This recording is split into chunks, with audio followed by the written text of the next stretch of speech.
యాక్చువల్గా మన word press వెబ్సైట్లో మనకి ఫ్రంట్ పేజ్ కింద ఫ్రంట్ సైట్ ఓపెన్ చేయగానే ఏమి ఓపెన్ అవుతాయి, పోస్టులు రివర్స్ క్యానాలజికల్ ఆర్డర్లో, అంటే ఏదైతే లేటెస్ట్గా అప్లోడ్ చేసామో ఆ పోస్ట్ అనేది ముందు కనపడతా ఉంటుంది. సో ఇలా కాకుండా నాకు సైట్ని ఓపెన్ చేయగానే ఒక స్టాటిక్ ఫ్రంట్ పేజ్ రావాలి. మనం కస్టమ్ కూడా డిజైన్ చేసుకున్న పేజ్ రావచ్చు, లేకపోతే ఆల్రెడీ డిజైన్ చేసాం కదా page, about us page.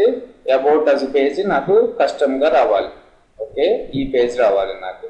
So అలా రావాలనుకుంటే మనకి కస్టమైజ్ ఆప్షన్లో స్టాటిక్ ఫ్రంట్ పేజ్ అనే ఆప్షన్ ఉంది. ఈ స్టాటిక్ అనే ఫ్రంట్ పేజ్ అనే ఆప్షన్లో యువర్ లేటెస్ట్ పోస్ట్ లేకపోతే స్టాటిక్ పేజ్. సో స్టాటిక్ పేజ్ని సెలెక్ట్ చేసుకోండి.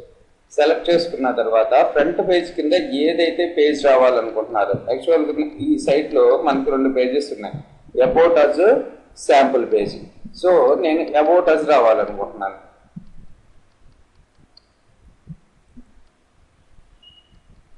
సో అబౌట్ అస్ రావాలనుకుంటున్నాను కాబట్టి దాన్ని సెలెక్ట్ చేసుకున్నాను. సో పోస్ట్ పర్ పేజ్ కూడా శాంపుల్ పేజ్. యాక్చువల్గా ఈ ఆప్షన్ సపోర్ట్ చేయట్లేదు, ఇది ఒకటే అబౌట్ అస్.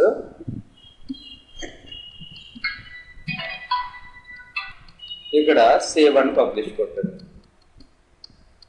సో ఇప్పుడు చూడండి, మన సైట్ని ఓపెన్ చేస్తూ ఉంటే అంటే మన ఇండెక్స్ పేజ్ కింద ఒక static page about us page by డిఫాల్ట్గా డిస్ప్లే అవుతుంది అనమాట. దీన్ని ఈ స్టాటిక్ పేజ్ని కూడా మనం ఎడిట్ చేసుకోవచ్చు, లేకపోతే కస్టమ్గా మనం బయట ఒక పేజ్ క్రియేట్ చేసుకుని దీన్ని ఫ్రంట్ పేజ్ కింద కూడా పెట్టచ్చు. వీటి కోసం స్పెషల్ ప్లగ్గిన్స్ ఉంటాయి, అవి కమింగ్ వీడియోస్లో డిస్కస్ చేద్దాం. Thanks for listening.